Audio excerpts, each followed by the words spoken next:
Tell us about a Croat who became an American general and who participated in the D-Day in 1944. It is Norman Cota. The best American film, Saving Soldier Ryan, was made about him. Croats, as well-known and recognized warriors, also participated in many foreign armies, including the American one. For example, Petr Herceg-Tomi and Lujo Lewis-Keukel were awarded the highest American decoration, the Congressional Medal of Honor. But only a few reached the highest ranks, and one of them was Norman Daniel Dutch Cota. Born in 1893 in Chelsea, Massachusetts, to a family of Croatian immigrants, he graduated at Westpoint Academy and served in the United States Army. Cota was gritty Westpoint single-star general in his 50s, who spent most of his time with his troops on the field, rather than in a safe office shuffling papers. Although he had every option and every right to essentially retire and live an easy life at headquarters for the remainder of the war, Cota was imbued with a toughness that would last until his dying breath. One time a well-meaning officer even approached him questioning why he took so many risks at such an old age, to which Cota responded, "Now look, I was a poor boy from the Pennsylvania Dutch country. I heard about West Point and that it was free, and I made my contract with the government. If they paid for my education I would serve them. Part of my contract was to die for my country if necessary. I intend to stick to it. If I get killed then so be it, but I don't expect to be." And the country Cota originates from, Croatia. This kind of attitude is defined in Croat historical motto: for home to battle in 1566, for home in 1876, for home go to the nasty battle in 1892, for homeland sacrifice your life in 1910, for my people, and for home, ready to give your life in 1921, for home ready in 1932, and during the Second World War on the side of Germans and against communists in Serb Project Homogeneous Serbia, and finally for home ready and faithful to the homeland from 1990 until 1995 in the Croatian Independence War against Project Homogeneous Big Serbia. You can find the video about Croatian Independence War on my channel in English. This is the cornerstone of the Croatian state. Let's return to Cota's participation in Second World War. After a successful Allied landing in North Africa in Operation Torch in 1942, Cota was promoted to the rank of Brigadier General. He then took part in the landing at Normandy, where as deputy commander of the 29th Infantry Division he was one of the highest officers on the coast on the first day. In addition to Cota being tough as nails, a perspective on war and life, in general Cota was no meathead. Either he was well versed in battle strategy, and trained all his men in a way that aimed to indoctrinate them in the sights and crashing sounds of the battle, as well as the confusion of it. All quoting Cota again, "The air and naval bombardment and the artillery support are reassuring, but you're going to find confusion. The landing craft aren't going to be on schedule, and people are going to be landed in the wrong place. Some won't be landed at all. The enemy will try, and have some success, in preventing our gaining a lodgment, but we must improvise, carry on and not lose our heads, nor must we add to the confusion," proving his aptitude for war and strategy. When on June 6, 1944 the Allies finally started landing on the beaches around Normandy, everything he had said had come true. Omaha was in absolute chaos. There was noise, confusion, whole units landed in the wrong places, others still far from shore, and just about everybody was pinned down by murderous German machine gun fire. The men of the 29th Infantry Division who were still able to walk or sprinted to the base of a low seawall 150 yards beyond the water's edge. As you would expect, they were stunned. Not one of them expected the ferocity of the German resistance that day. And because of this the invasion had essentially come to a standstill, and the Americans were locked in a stalemate. Cota was one of the men who had survived the initial landings, even when the man standing just to the right of him, Major John Soares, was hit by machine gun fire and killed on the spot. He didn't have time to mourn anything or anyone, and Cota tunnel-visioned on getting his paralyzed men moving, and off the bloodstained beach. So, Omaha Beach was an absolute nightmare to take for the Allies. It was extremely well defended by many motivated German troops, and as a result the surviving Americans were forced into a stalemate that no one dared to try and break. The Brigadier General Norman Dutch Cota stepped into the scene. On Omaha Beach, he encouraged shock soldiers in his command of the battalion of the American Special Forces, "Rangers lead the way," which was remembered and became their motto.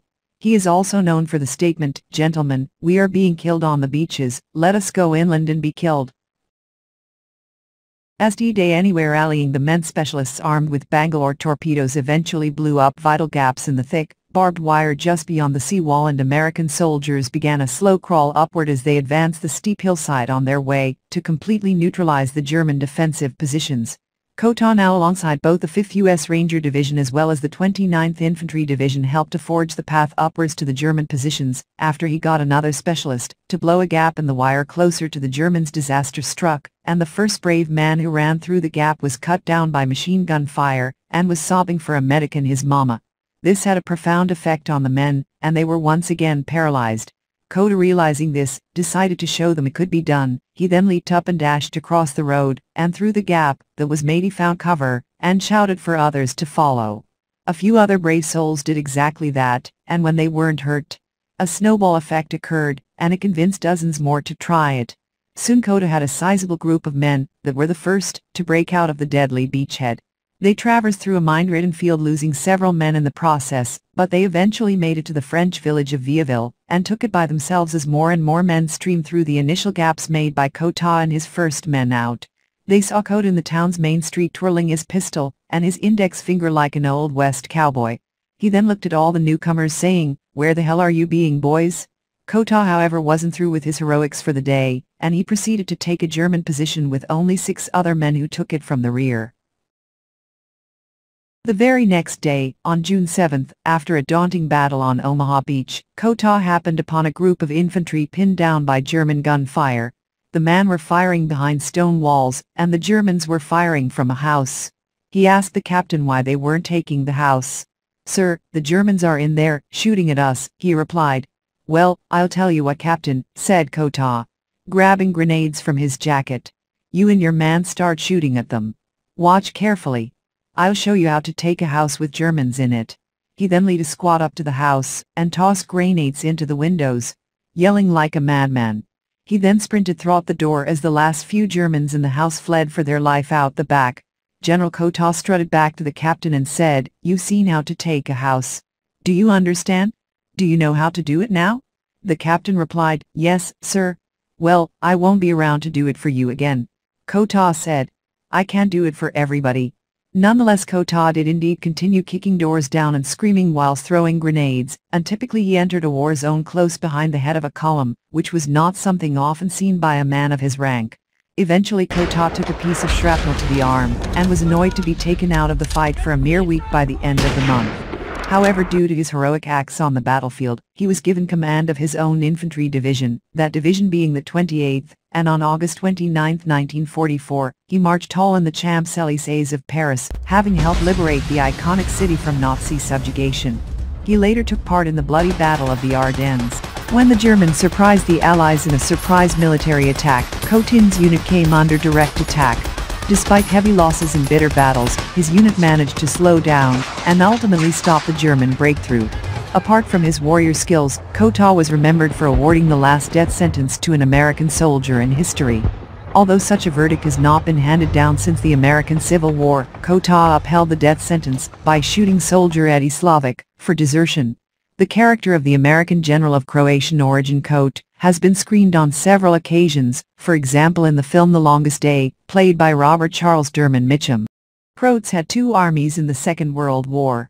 One of them fought for Croatian state on the German side, but who hoped that Allies forces makes an invasion on Adriatic Sea and save Croatia from communism. Other Croatian army fought for Communist Croatia within Communist Yugoslavia, who was ready to fight along with Germans against potential invasion of Allies on the Adriatic Sea. Communist Croatia and Communist Yugoslavia won in the Second World War.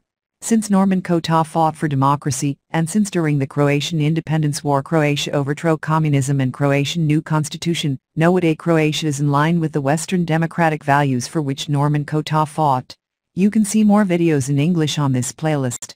You can get familiar about Croat that refused to bomb Venice from 20th century, saved Napoleon in 19th century, Croat that founded Russian Navy in 17th century, Croats that frozen to death during the defense of the fortress against Ottomans in 16th century, Croat that saved Europe from Ottoman invasion in 16th century, Croat women that defended the fortress from Austria in 16th century, Croat that invented Google in 15th century, Croat incunabula from 14th century.